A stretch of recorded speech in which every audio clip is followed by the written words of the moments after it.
Hi hello నేను మీ Mukund. Today మనము reflection of light at curved సర్ఫేసెస్లో భాగంగా లెన్స్ అంటే ఏంటిది, types of lens, parts of lens and rays behaviours on lens అంటే లెన్స్ మీద పడ్డ రేస్ యొక్క బిహేవియర్ ఎలా ఉంటుంది అనేది ఈ టాపిక్లో మనం డిస్కస్ చేస్తాం. వాటి మీద ఎలాంటి క్వశ్చన్స్ వచ్చినాయి, ఇప్పటివరకు ఎలాంటి క్వశ్చన్స్ వస్తాయి అనే విషయాన్ని మనము డిస్కస్ చేద్దాం. ఓకేనా? ఇందులో చెప్పే ప్రతి పాయింట్ కూడా ఇంపార్టెంట్ కాబట్టి ప్రతి పాయింట్ని నోట్ చేసుకున్న తర్వాత ఇక్కడ వచ్చిన ఈ క్వశ్చన్స్ కూడా చాలా ఇంపార్టెంట్, ఎందుకంటే ప్రీవియస్ ఎగ్జామ్లో వచ్చే క్వశ్చన్స్ కాబట్టి వీటిని చాలా మీరు నోట్ చేసేసుకొని మీరు ప్రిపేర్ అయితే కావాలి. ఓకే, ఫస్ట్ ఇక్కడ చూడండి, లెన్స్ అంటే ఎట్లా ఉండాలంటే ఫస్ట్ అది ట్రాన్స్పరెంట్ మెటీరియల్ అయి ఉండాలి. తర్వాత బౌండెడ్ బై టూ సర్ఫేసెస్ అంటే లెన్స్కు రెండు సర్ఫేసెస్ ఇలా ఈ విధంగా రెండు సర్ఫేసెస్ ఉండాలి. అండ్ అందులో at least one of them must be curved అంటే ఈ రెండు సర్ఫేస్లలో కనీసం ఒకటన్నా కర్వ్ అయి ఉండాలి. ఇక్కడ రెండు సర్ఫేస్ కర్వ్ ఉన్నాయి, ఇక్కడ చూడండి ఒకటి ప్లెయిన్గా ఉంది, ఒకటి కర్వ్గా ఉంది. అంటే మినిమము ఫస్ట్ మెటీరియల్ లెన్స్ అంటే ఎట్లా ఉండాలి, ట్రాన్స్పరెంట్ మెటీరియల్ అయి ఉండాలి. మనం ఎక్కడైనా షాప్ కాడికి వెళ్ళినప్పుడు మధ్య షాప్ లోపల ఉండి అవతల వ్యక్తిని మనం చూడగలుగుతున్నాం. అంటే అవతల వ్యక్తి మీద పడ్డ రే ఆ గ్లాస్ గుండా ట్రాన్స్ఫర్ అయ్యి ట్రావెల్ చేసేసి మన ఐని చేరుతుంది. అంటే ఆ గ్లాస్ ఏం చేస్తుంది, లైట్ని అలో చేస్తుంది. సో అలాంటి ట్రాన్స్పరెంట్ మెటీరియల్ అయి ఉండాలి. తర్వాత ఆ లెన్స్ ఆ ట్రాన్స్పరెంట్ మెటీరియల్కి ఏమి ఉండాలి, టూ సర్ఫేసెస్ ఉండాలి. ఆ టూ సర్ఫేసెస్లో ఖచ్చితంగా ఒకటి మాత్రం కర్వ్ సర్ఫేస్ అయి ఉండాలి. ఈ విధంగా ఇక్కడ టూ సర్ఫేస్ కర్వ్ ఉన్నాయి, ఇక్కడ వన్ సర్ఫేస్ కర్వ్ ఉంది, ఇక్కడ కూడా టూ సర్ఫేసెస్ కర్వ్ ఉంది. సో ఈ లెన్స్ మీద క్వశ్చన్ ఎలా వచ్చిందో ఒకసారి చూడండి. Which one of the following material can be used to make lens అన్నాడు. ఎలాంటి మెటీరియల్ని మనము లెన్స్గా యూజ్ చేస్తామని అడిగాడు. ఇక్కడ చూడండి, క్లే అంటే మట్టి, ప్లాస్టిక్, గ్లాస్, ఐరన్. ఈ 4 ఆప్షన్లో చూసినట్లయితే గ్లాస్ మాత్రమే ట్రాన్స్పరెంట్ కాబట్టి మనము లెన్స్గా మనం గ్లాస్ని యూజ్గా చేస్తాం. ఓకేనా? మిగతా ఇవి కూడా ట్రాన్స్పరెంట్ మెటీరియల్స్ కావు. తర్వాత మనం టైప్స్ ఆఫ్ లెన్స్ చూసినట్లయితే లెన్స్ 2 టైప్స్గా ఉంటాయి. ఒకటి కాన్వర్జింగ్ లెన్స్, రెండవది డైవర్జింగ్ లెన్స్. కాన్వర్జింగ్ లెన్సెస్ అంటే ఏంటంటే వాటి మీద లైట్ పడ్డప్పుడు అవి ఏం చేస్తాయంటే లైట్ రేస్ని ఒక దగ్గర మీట్ అయ్యేటట్టుగా చేస్తాయి, కాన్వర్జింగ్ చేస్తాయి. సో ఆ లెన్స్ని మనం కాన్వర్జింగ్ లెన్స్ అంటాం. డైవర్జింగ్ లెన్స్ అంటే వాటి మీద పడ్డ రేస్ని ఏం చేస్తాయి అంటే అవి డైవర్ట్ చేస్తాయి, అంటే డిఫరెంట్ డైరెక్షన్లో పంపిస్తాయి. కాబట్టి వాటిని మనం ఏమంటాం, డైవర్జింగ్ లెన్సెస్ అంటాం. ఈ కాన్వర్జింగ్ లెన్స్ చూసినట్లయితే ఫస్ట్ లెన్స్ చూడండి, 2 సైడ్స్ బల్జ్డ్గా ఉంటాయి. టూ సైడ్స్ ఏమైనా బల్జ్ అంటే ఉబ్బెత్తుగా ఉన్నాయి, అంటే కాన్వెక్స్ సర్ఫేస్లు ఉన్నాయి. ఇక్కడ 2 సర్ఫేసెస్ కూడా బల్జ్గా అంటే కాన్వెక్స్ సర్ఫేసెస్ ఉన్నాయి. ఇది ఎలా ఉంటుందంటే కాబట్టి దీన్ని ఏమంటాము, బై కాన్వెక్స్. ఎందుకంటే 2 సర్ఫేసెస్ కూడా కాన్వెక్స్ ఉన్నాయి కాబట్టి దీన్ని బై కాన్వెక్స్ అంటాం. ఈ బై కాన్వెక్స్ లెన్స్ ఎట్లా ఉంటుందంటే మిడిల్లో థిక్గా ఉంటుంది, ఈ హెడ్జెస్ ఎలా ఉంటాయి, తిన్నుగా అంటే సన్నగా ఉంటాయి. అలాంటి దాన్ని బై కాన్వెక్స్ అంటాం. తర్వాత ప్లేనో కాన్వెక్స్. ప్లేనో అంటే పేర్లోనే ఉన్న చూడండి, ఇక్కడ వన్ సైడ్ ప్లేన్ ఉంటుంది, అదర్ సైడ్ ఇది కాన్వెక్స్ అంటే బల్జ్ ఉబ్బెత్తుగా ఉంటుంది కాబట్టి దీన్ని ప్లేనో కాన్వెక్స్ అంటాం. అంటే ప్లేనో కాన్వెక్స్లో ఒకటి మాత్రమే కర్వ్డ్ సర్ఫేస్, ఇంకోటి ప్లేన్గా ఉంటుంది. ఇక్కడ ఇంకా కాన్కేవో కాన్వెక్స్, ఒకటి ఇన్వర్ట్ బెంట్ ఉంది, ఒకటి అవుట్వర్డ్ బెంట్ ఉంది. ఇన్వర్ట్ బెంట్ ఉంటే అంటే కాన్కేవో, అవుట్వర్డ్ బెంట్ ఉంటే మనము కాన్వెక్స్ అని మనం ఇంతకుముందు మనం ప్రీవియస్ క్లాస్లో కూడా నేర్చుకున్నాం కదా. కాబట్టి దీన్ని కాన్కేవో కాన్వెక్సో లెన్స్ అంటాం. తర్వాత ఇక్కడ డైవర్జెంట్ లెన్స్కి వచ్చినప్పుడు ఇక్కడ 2 సైడ్ ఇన్వర్ట్ బెంట్ ఉన్నాయి, 2 సైడ్స్ ఇన్వర్ట్ బెంట్ ఉన్నాయి. ఈ 2 సైడ్ ఇన్వర్ట్ బెంట్ ఉన్నాయి కాబట్టి ఇది రెండు కాన్కేవ్ సర్ఫేస్లు కాబట్టి దీన్ని బై కాన్కేవ్ లెన్స్ అంటారు. ఈ bi concave lens middle part ఎట్లా ఉంటుందంటే థిన్గా ఉంటుంది, అంటే సన్నగా ఉంటుంది. ఈ హెడ్జెస్ ఎలా ఉంటాయంటే థిక్గా ఉంటాయి, అంటే లావుగా ఉంటాయి. తర్వాత మనము ప్లేనో కాన్కేవ్ చూసినట్లయితే one surface plano and other surface invert bent అయి ఉంటుంది, అంటే కాన్కేవ్ సర్ఫేస్ ఉంటుంది కాబట్టి దీన్ని ప్లేనో కాన్కేవ్ అని అంటారు. తర్వాత ఇక్కడ 2 సర్ఫేసెస్ కూడా కర్వ్ సర్ఫేస్ ఉన్నాయి, ఒకటి కాన్వెక్స్ సర్ఫేస్, రెండవది కాన్కేవ్ సర్ఫేస్ కాబట్టి దీన్ని కాన్కేవ్ లెన్స్ అంటారు. సో వీటి మీద క్వశ్చన్స్ మనకు ఎలా వచ్చినాయి మనం ఒకసారి చూసినట్లయితే the lens which is thin at the middle and both sides and thicker at the edges is. అయితే ఇక్కడ మనకి ఏం అడిగాడు, మిడిల్ ఏమో థిన్గా ఉంటుంది, ఎడ్జెస్ ఏమో థిక్గా ఉంటాయని అడిగాడు. సో మిడిల్ థిన్గా ఉంటూ ఎడ్జెస్ థిక్గా ఉన్న లెన్స్ ఏదని అడిగాడు. ఏంటిదండి? By concave. ఇక్కడ ఆన్సర్ ఇక్కడ ఉంది. ఇది bi convex, concave convex, plano convex and bi concave. కాబట్టి మనకి ఆన్సర్ ఏంటిది? Bi concave.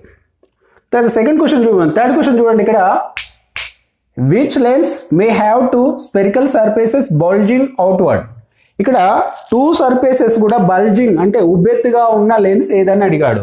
రెండు సైడ్లు కూడా ఉబ్బెత్తుగా ఉంటుంది అంటే కాన్వెక్స్ సర్ఫేసెస్ ఉంటాయి అని అడగడం జరిగింది. సో అది బై కాన్వెక్స్ కాబట్టి రెండు సర్ఫేసెస్ కూడా ఉబ్బెత్తుగా ఉంటాయి కాబట్టి by convex. So by convex ఎక్కడ ఉంది ఆన్సర్? సో ఇది బై కాన్వెక్స్ ఆన్సర్. తర్వాత మనము ఫోర్త్ వన్ కూడా చూడండి. దీని మీద అంటే టూ స్టేట్మెంట్ ఇచ్చేసి ఆ టూ స్టేట్మెంట్లో ఒకటి కరెక్టా, రెండు కరెక్టా, లేకుంటే ఒకటోది కరెక్టా, రెండోది కరెక్టా, లేకుంటే రెండు ఆప్షన్స్ కూడా కరెక్టా అని చెప్పేసి ఇలాంటి క్వశ్చన్ కూడా అడుగుతుంటారు. కాబట్టి మనం ఇక్కడ read the following two statement and pick the right answer అడిగాడు. ఇక టూ స్టేట్మెంట్ చూడండి. ఫస్ట్ స్టేట్మెంట్ ఏంటంటే a concavo convex lens has two curved surfaces అన్నాడు. కాన్కేవో కాన్వెక్స్ ఇక్కడ చూడండి, కాన్కేవో కాన్వెక్స్ ఇది రెండు కర్వ్డ్ సర్ఫేసెస్ ఉన్నాయన్నాడు. కాబట్టి ఈ స్టేట్మెంట్ కూడా కరెక్టే. సెకండ్ స్టేట్మెంట్ చూసినట్టయితే a bi concavo lens has two curved surface. Bi concavo lens, ఈ బై కాన్కేవో లెన్స్ కూడా టూ కర్వ్డ్ సర్ఫేసెస్ ఉన్నాయా అని అడిగాడు. ఓకే, రెండు కర్వ్డ్ సర్ఫేస్ ఉంటాయి కదా, కాబట్టి ఈ ఆప్షన్ కూడా అంటే ఈ స్టేట్మెంట్ కూడా కరెక్టే. కాబట్టి ఇక్కడ మనకు ఆన్సర్లో ఏది కరెక్ట్ అంటే ఓన్లీ ఏ ఈజ్ ట్రూ అన్నాడు. అంటే ఫస్ట్ ఆప్షనే అంటే ఫస్ట్ స్టేట్మెంటే ఓన్లీ ట్రూ అన్నాడు. కాదండి, మనకు రెండు స్టేట్మెంట్లు కూడా ట్రూనే కదా. ఇక్కడ ఓన్లీ బి ఈజ్ ట్రూ అన్నాడు. ఓన్లీ బి మాత్రమే కరెక్ట్ అన్నాడు. కాదు, రెండు కూడా కరెక్ట్. కాబట్టి మనకి ఏంటిది? Both A and B are true. Both A and B are true. So ఈ విధంగా మనకు లెన్స్ మీద క్వశ్చన్లు వస్తాయి. ఓకే, ఇక్కడ మనము పార్ట్స్ ఆఫ్ లెన్స్ చూసినట్లయితే ఇక్కడ బై కాన్వెక్స్ లెన్స్, ఇక్కడ బై కాన్కేవ్ లెన్స్ ఉంది. ఈ బై కాన్వెక్స్ లెన్స్ యొక్క ఈ జామెట్రికల్ సెంటర్ని ఏమంటారంటే ఆప్టిక్ సెంటర్ అంటారు. సో మనము కాన్కేవ్కైనా కాన్వెక్స్కైనా జనరల్గా మనం బై కాన్వెక్స్ని బై కాన్కేవ్ని మనము కాన్వెక్స్ ఆర్ కాన్కేవ్ అని మాట్లాడుతుంటాం ఇక్కడ. సో మనము వాటి యొక్క జామెట్రికల్ సెంటర్ని ఏమంటామంటే ఆ లెన్స్ యొక్క జామెట్రికల్ సెంటర్ని ఆప్టిక్ సెంటర్ అంటాం, ఈ కాన్వెక్స్కైనా కాన్కేవ్కైనా. ఇంకా మనం ఇక్కడ చూసినట్లయితే ఇక్కడ రెండు కర్వ్డ్ సర్ఫేసెస్ ఉంటాయి. దీన్ని సర్ఫేస్ S1, దీన్ని S2 సర్ఫేస్ అంటే ఏదైతే రే ఇన్సిడెంట్ అయితే దాన్ని S1 సర్ఫేస్ అని, అదర్ వన్ని S2 సర్ఫేస్ అంటాం. ఇప్పుడు ఈ కర్వ్ యొక్క సెంటర్ ఎక్కడ ఉంటుంది? ఇది. దీన్ని ఈ కర్వ్కు సెంటర్ ఆఫ్ కర్వేచర్ అంటారు. తర్వాత ఈ కర్వ్కు ఫోకస్ ఎక్కడ ఉంటుంది? ఈ Pకి Cకి మిడిల్లో ఉంటుంది. This is the focus. ఇది F1. ఎందుకు? సర్ఫేస్ 1 కాబట్టి సర్ఫేస్ 1 యొక్క ఫోకస్ కాబట్టి దీన్ని F1 అని, దీని సెంటర్ ఆఫ్ కర్వేచర్ని C1 అని అంటాం. అదేవిధంగా S2 సర్ఫేస్ యొక్క సెంటర్ ఎటువైపు ఉంటుంది? ఇటువైపు ఉంటుంది. ఇది C2. అదేవిధంగా దీని యొక్క ఫోకస్ S2 సర్ఫేస్ యొక్క ఫోకస్ F2. ఓకేనా? తర్వాత ఈ ఆప్టిక్ సెంటర్ నుండి ఈ ఫోకస్కు మధ్యలో దూరాన్ని ఫోకల్ లెంత్ అంటారు. ఇక్కడ F1, ఇక్కడ F2. అదేవిధంగా ఆప్టిక్ సెంటర్ నుండి సెంటర్ ఆఫ్ కర్వేచర్ మధ్యలో గల డిస్టెన్స్ ఏమంటాం? రేడియస్ ఆఫ్ కర్వేచర్ అంటాం. ఈ S1 radius of curvature R1 and S2 యొక్క రేడియస్ ఆఫ్ కర్వేచర్ R2. అదేవిధంగా కాన్కేవ్ సర్ఫేసెస్ ఉంటాయి. కాకపోతే ఇక్కడ ఈ సర్ఫేస్ యొక్క centre of curvature other side ఉంటుంది, కానీ ఈ సర్ఫేస్ ఇది ఆ సైడే ఉంటుంది. సర్ఫేస్ S1 యొక్క సెంటర్ ఆఫ్ కర్వేచర్ ఇటువైపే ఉంటుంది. S2 సర్ఫేస్ యొక్క సెంటర్ ఆఫ్ కర్వేచర్ అటువైపే ఉంటుంది. అంటే ఏ సర్ఫేస్ ఉంటుందో దాని వైపే ఉంటాయి. ఓకేనా? రైట్. C1ని C2ని కలుపుతూ ఆప్టిక్ సెంటర్ గుండా వెళ్ళే లైన్ ఏమంటారంటే ప్రిన్సిపల్ యాక్సిస్ అంటారు. ఓకేనా? రైట్. ఈ ప్రిన్సిపల్ యాక్సిస్కు పర్పెండిక్యులర్గా ఈ ఫోకస్ దగ్గర ఉండే ప్లేన్ ఏమంటారంటే ఫోకల్ ప్లేన్ అంటారు. ఫోకల్ ప్లేన్ ఎక్కడ ఉంటుందంటే ఫోకస్ దగ్గర మాత్రమే ఉంటుంది. సో ఇది కాన్వెక్స్ లెన్స్ అయినా కూడా కాన్కేవ్ లెన్స్లో కూడా ఫోకస్ దగ్గరనే ఉంటుంది. ఎలా ఉంటుంది? ప్రిన్సిపల్ యాక్సిస్కు పర్పెండిక్యులర్గా ఉంటుంది. ఇది మనం మిర్రర్లో కూడా చూస్తున్నాం. ఓకేనా? సో మనకు క్వశ్చన్స్ ఏ విధంగా వస్తాయి వీటి మీద చూసినట్లయితే the mid point of thin lens is called, అంటే లెన్స్ యొక్క మిడ్ పాయింట్ ని ఏమంటారు? మిడ్ పాయింట్ ని ఏమంటారు? Optic centre. సో మనం ఏం చెప్పుకున్నాం? Optic centre. ఎక్కడ ఉంది ఆన్సర్? ఇక్కడ ఉంది. ఫోకసా, ఆప్టిక్ సెంటరా, సెంటర్ ఆఫ్ కర్వేచరా, ప్రిన్సిపల్ సెంటరా? మనకి ఏంటిదండి? Optic centre. తర్వాత సెకండ్ క్వశ్చన్ చూసినట్లయితే ఇక్కడ every lens has dash focal points, ప్రతి లెన్స్ కూడా ఎన్ని ఫోకల్ పాయింట్స్ ఉంటాయని అడిగారు. ఇక్కడ మనకు ఆప్షన్లో 2, 4, 6, 8 అని అడిగారు.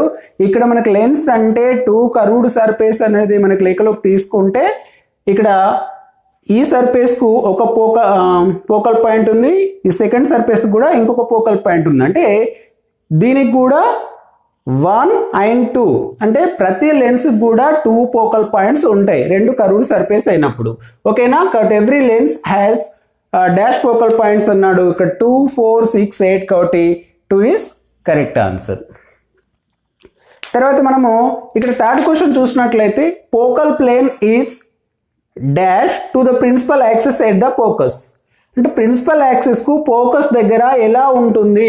ఏంటిది? Focal plane. ఫోకల్ ప్లేన్ అనేది ఫోకస్ దగ్గర ప్రిన్సిపల్ యాక్సిస్ కి ఎలా ఉంటుంది అన్నాడు. మనం ఇంతకుముందు చెప్పినాం ప్రిన్సిపల్ యాక్సిస్ కి ఎలా ఉంది? పర్పెండిక్యులర్ గా. ఈ మధ్యలో యాంగిల్ ఎంత ఉంటుంది? 90 degrees ఉంటుంది కాబట్టి పర్పెండిక్యులర్ గా ఉంటుంది. అంటే ఫోకల్ ప్లేన్ ప్రిన్సిపల్ యాక్సిస్ కు ఫోకస్ దగ్గర పర్పెండిక్యులర్ గా ఉంటుంది. ఎక్కడ ఉంటుంది? ఫోకస్ దగ్గర. కాబట్టి ఇక్కడ ఆన్సర్ ఏంటిది? Focal plane is perpendicular to the principal axis at the focus. కాబట్టి ఆన్సర్ పర్పెండిక్యులర్. సో ఇదే క్వశ్చన్ ని ఇంకో విధంగా కూడా అడుగు చూడండి. ఇక్కడ focal plane of lens is a plane.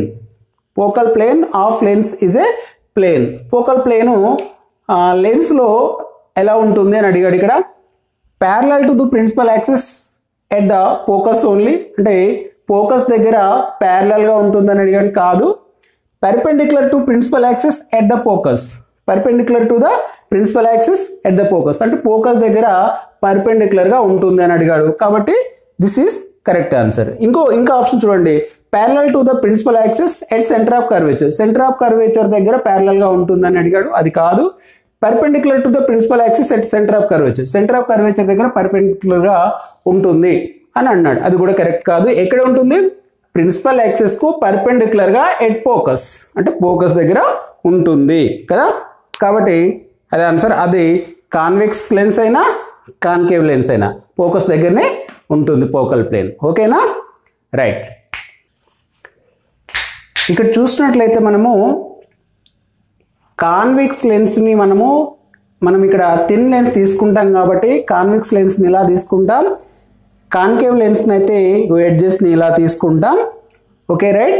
So వీటి మీద క్వశ్చన్స్ ఎలా వచ్చినాయో మనం ఒకసారి చూద్దాం. A straight line passes through the center of curvature and optic center of the convex lens is called. Center of curvature నుండి ఈ ఆప్టిక్ సెంటర్ గుండా వెళ్ళే ఈ లైన్ ఏమంటారంటే ప్రిన్సిపల్ యాక్సిస్ అంటారు. ఏమంటారు? ప్రిన్సిపల్ యాక్సిస్ అంటారు. కాబట్టి ఆన్సర్ ఎక్కడ ఉంది? ఇక్కడ ఉన్న చూడండి. రైట్. సెకండ్ క్వశ్చన్ చూడండి. Parallel beam of light after passing through a convex lens pass through a point is called.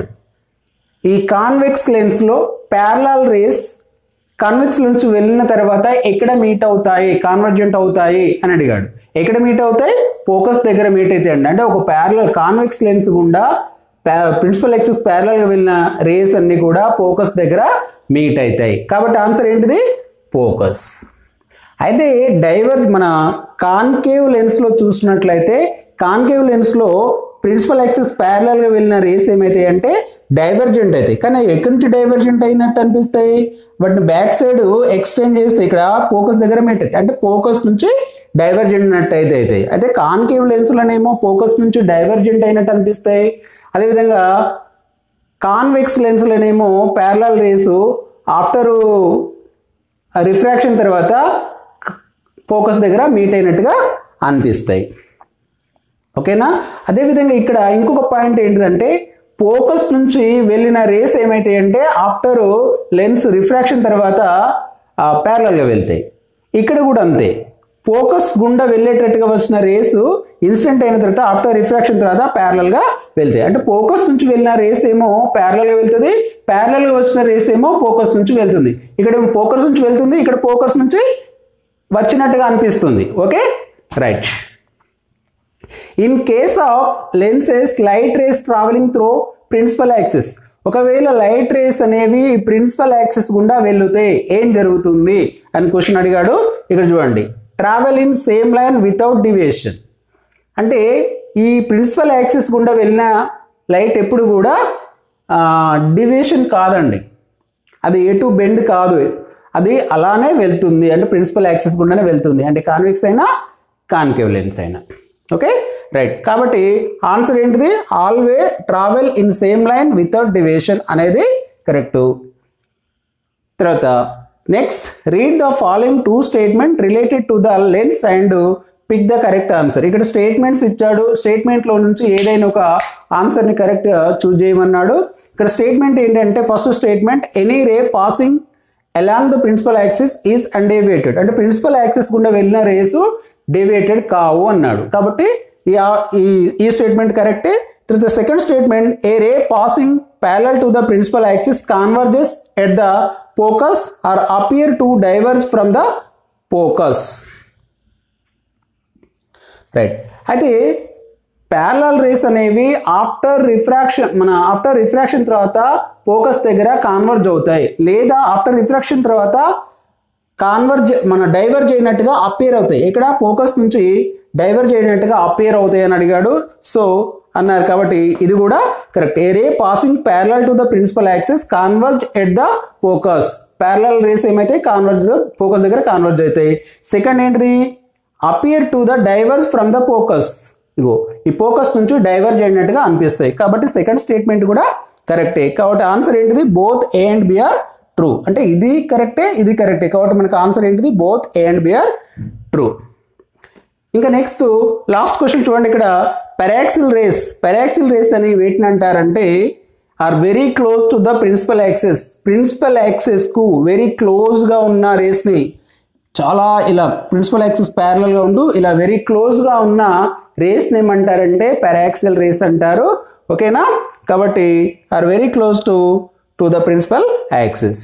తర్వాత ఇక్కడ మనం ఇంకోటి చూడండి, ఈ ప్రిన్సిపల్ యాక్సిస్ గుండా వెళ్ళిన రే కూడా డివియేషన్ కాదు. అదేవిధంగా ఆప్టిక్ సెంటర్ గుండా వెళ్ళిన రేస్ కూడా డివియేషన్ కాదు. ఓకేనా రైట్. నెక్స్ట్ క్లాస్లో కలుద్దాం. రైట్.